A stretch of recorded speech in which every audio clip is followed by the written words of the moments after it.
Halo, selamat datang di channel Nyicip Gadget. Bagaimana kabar kalian? Semoga senantiasa dalam keadaan baik ya.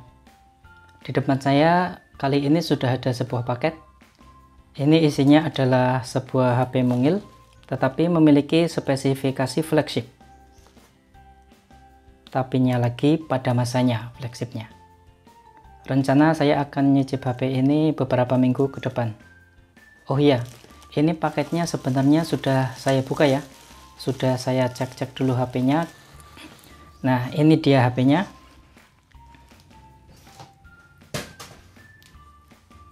Sony Xperia XZ2 Compact. Seperti yang sudah HP Sony Xperia versi compactnya itu harga secondnya lebih mahal daripada versi biasa karena stok barangnya yang langka.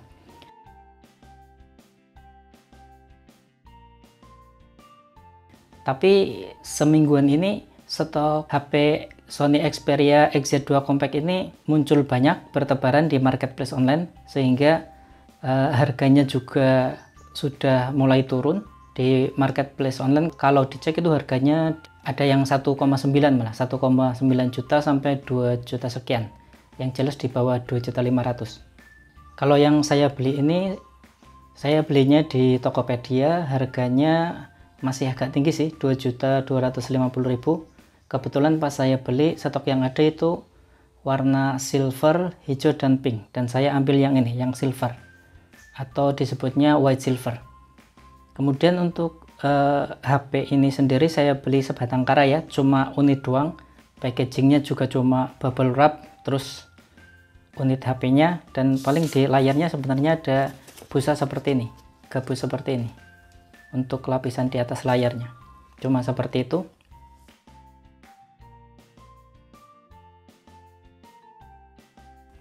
Kemudian untuk kondisi HP-nya sendiri itu, kalau menurut deskripsi seller di Tokopedia, HP ini itu tingkat kemulusan bodinya itu 95%. Kemudian pressure-nya masih naik. Kemudian untuk sinyal bisa menggunakan semua kartu SIM operator Indonesia. Layarnya itu tidak ada white spot-nya. Dan kesehatan baterai, seller mengklaim HP stoknya itu baterai health-nya itu di atas 2500-an. Kemudian untuk garansi, seller memberi garansi waktu 3 hari ya. Ya itu normal sih kalau barang second, HP second itu biasanya 3 sampai seminggu lah.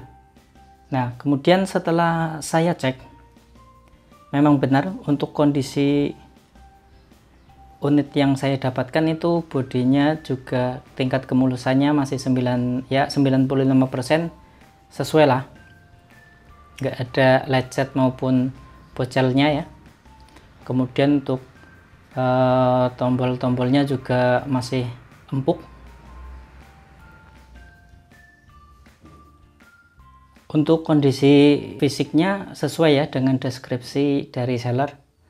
Nah, kemudian untuk mengecek apakah HP ini berfungsi normal atau tidak, kita harus mengeceknya dengan runtut karena ini merupakan HP second. Nah, supaya pengecekan runtut untuk HP Sony sendiri itu sudah menyediakan fitur untuk mengecek fungsi komponen-komponennya, apakah masih dalam keadaan baik, berfungsi dengan baik atau tidak. Kita tinggal masuk ke service menu. Nah, service menu itu masuknya itu kita tinggal dial di sini bintang pagar 7378423 pagar bintang. Nah, di sini ada service info untuk melihat spesifikasi dari HP ini, dan untuk mengecek komponen-komponennya kita masuknya ke sini, ke service test. Nah, kita bisa mengecek secara runtut dari service test paling atas sampai paling bawah. Nah, setelah saya cek, HP ini komponen-komponennya masih dalam keadaan normal. Nah, yang ada di deskripsi seller itu ada pressure sensor dan battery health. Nah, untuk pressure-nya masih naik. Kemudian untuk battery health-nya juga masih di atas 2500 sesuai dengan deskripsi yang dikatakan oleh seller. Kemudian yang menjadi pertimbangan normal atau minusnya unit HP, terutama unit HP Sony Second, selain baterai health dan tadi pressure, sekarang ada satu lagi karena ini merupakan HP bekas yang dari Jepang, yaitu sinyal. Apakah HP tersebut bisa menggunakan kartu SIM Indonesia? Nah, kalau dari deskripsi seller, HP ini bisa untuk semua SIM yang ada di Indonesia. Dan saya baru mencoba dua kartu sih, yaitu kartu XL dan Indosat. Sekarang saya pakai yang Indosat. Dan dua-duanya bisa sampai 4G+. Oh ya, untuk informasi saja, kalau kita baru membeli HP Sony Second untuk kali pertama, kita harus mengatur APN-nya terlebih dahulu. Tidak langsung otomatis APN-nya tersetting, kita harus menyetingnya atau menambahkannya terlebih dahulu di bagian APN. Kalau tidak, sinyal itu tidak akan muncul. Nah, tinggal diatur di sini yang di APN. Nah, ini sudah saya buat APN-nya, sinyalnya juga sudah muncul. Jadi kesimpulannya, untuk kondisi HP yang saya beli ini, Sony Xperia XZ2, sampai video ini dibuat itu masih berfungsi dengan normal ya, sesuai dengan deskripsi yang dikatakan oleh seller di tokonya. Baik, selanjutnya saya akan membahas spesifikasi dari HP Sony Xperia XZ2 Compact ini. Apakah spesifikasi HP ini masih enak untuk digunakan di tahun 2021 ini? Di sini saya paling akan membahas spesifikasi kuncinya saja.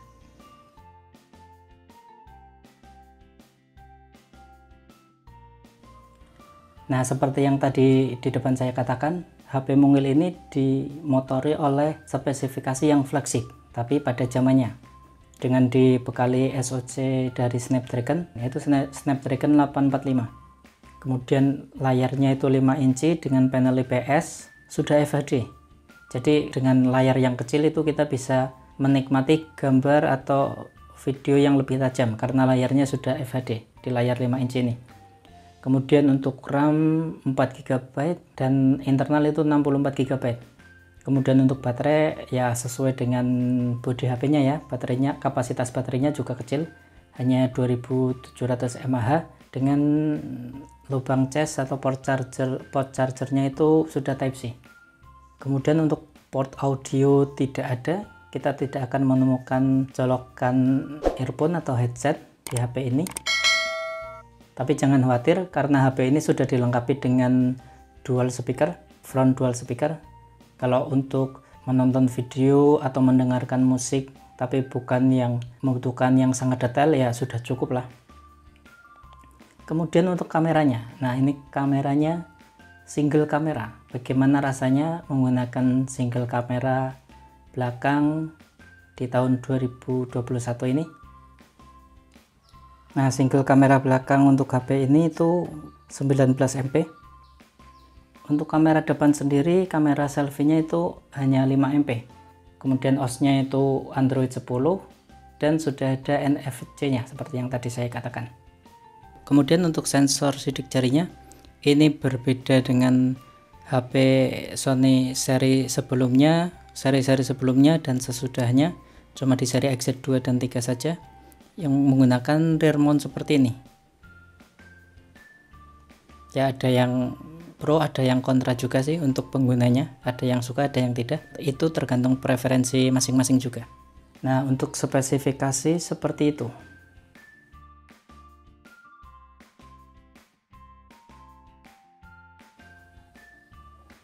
Begitu pegang HP-nya, sama seperti saat membeli Sony Xperia X Compact, Sony XZ2 ini rasanya itu sangat mungil, compact. Meski ini lebih besar daripada Xperia X Compact, tapi karena HP yang saya pegang selama ini itu HP dengan ukuran yang besar di atas 6 inci, jadi saya memegang HP ini tuh rasanya itu sangat compact. Dan dari awal saya memang mengidamkan HP dengan bodi yang compact dan punya spek yang bisa dijadikan daily driver, tapi ya dengan harga yang masih kompromi tentunya ya. Kemudian untuk spesifikasi seperti yang tadi saya katakan di bagian spesifikasi, untuk HP ini spesifikasinya bagi saya kalau di atas kertas sudah cukup ya. Ya meski nggak all round, Setidaknya sudah lebih dari 70% spesifikasi ini itu memenuhi preferensi saya dalam penggunaan HP sehari-hari.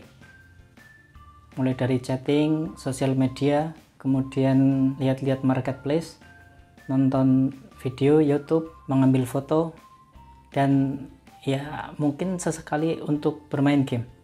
Tapi kalau yang sudah-sudah, saya jarang main game sih. Jadi HP hanya digunakan untuk preferensi yang barusan saya katakan. Paling yang menjadi kekurangan untuk preferensi saya yaitu baterai. Jadi akan menjadikan saya lebih akrab dengan power bank. Setelah kemarin sudah lumayan melupakan power bank, besok akan menjadi lebih akrab lagi dengan power bank karena kapasitasnya hanya 2700 mAh.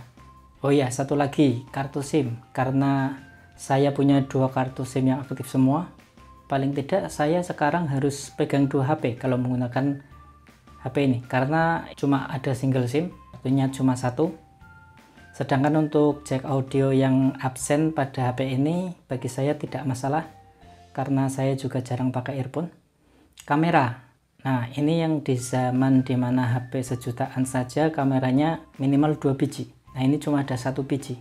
Tapi dengan satu kamera entah kenapa saya rasanya tetap aja pede memegang HP ini. Kemudian lainnya, tunggu video reviewnya saja ya. Saya baru pegang HP ini sebentar juga, belum bisa bicara banyak.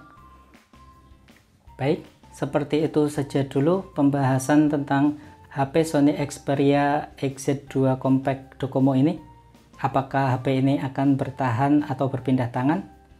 Tunggu jawabannya di video review ya. Silahkan jika ada pertanyaan, tambahan informasi, koreksi maupun apresiasi, silahkan tuliskan di kolom komentar. Dari saya cukup sekian, Nyicip Gadget undur diri, sampai jumpa pada video berikutnya.